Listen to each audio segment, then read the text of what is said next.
नमस्कार दोस्तों, स्वागत है आपका मेरे चैनल पे। दोस्तों, कितने लंबे समय से हम बात करते आ रहे हैं कि इंडिया अमेरिका से प्रीडेटर ड्रोन खरीदेगा, लेकिन कोई भी डील फाइनल होती दिख नहीं रही थी। लेकिन आज दोस्तों बहुत ही बड़ी न्यूज़ आ रही है और वो ये है कि इंडिया ने फाइनली 2 प्रीडेटर ड्रोन को इंडक्ट कर लिया है। तो आज इसी के ऊपर बात करेंगे। चलिए दोस्तों शुरू करते हैं।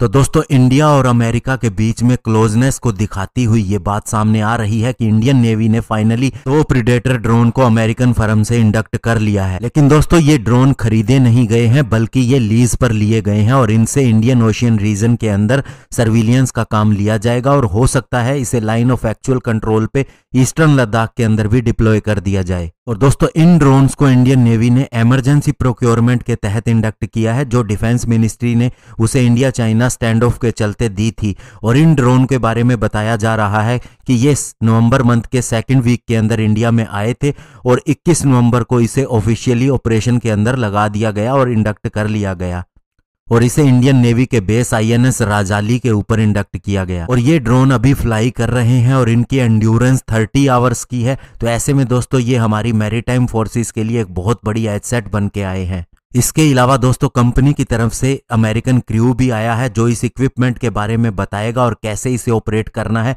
इसके बारे में भी बताएगा। और ये ड्रोन इंडियन कलर के अंदर ही फ्लाई करेगा और माना जा रहा है इसे 1 साल के लिए लीज पर लिया गया है। इतने में हमारी तीनों फोर्सेस को टाइम मिल जाएगा, क्योंकि वे भी ड्रोन को एक्वायर करने के लिए कोशिश कर रहे हैं और माना जा रहा है 18 ऐसे ड्रोन को खरीदा जाएगा। और दोस्तों, जब से इंडिया और चाइना का स्टैंड ऑफ हुआ है तो दोनों देश ही बहुत क्लोजली काम कर रहे हैं, स्पेशली सर्विलियंस और इंफॉर्मेशन को शेयर करने को लेके। इसके अलावा डिफेंस एक्विजिशन प्रोसीजर 2020 के अंदर ये प्रावधान दिया गया है इनको लीज के ऊपर लेने का। और इससे दोस्तों न केवल फंड बचता है, बल्कि दोस्तों जो मेंटेनेंस की रिस्पॉन्सिबिलिटी होती है वो भी वेंडर की ही होती है। और दोस्तों, सबसे बड़ी बात यह है कि लीज पर लेने से एक तो हमें इनका एक्सपीरियंस हो जाएगा और दूसरा हमें इनकी कमियों का भी पता लग जाएगा। और सबसे बड़ी बात, इंडियन नेवी ने इसे नहीं खरीदा तो ये बहुत ही अच्छी बात है, क्योंकि दोस्तों इससे हम हमारे लोकल ड्रोन जो विकसित कर रहे हैं उनके ऊपर हमारा फोकस रहेगा और उनके अंदर भी वही एबिलिटी हम देने की कोशिश करेंगे जो ऑलरेडी इन ड्रोन्स के अंदर हम देखेंगे।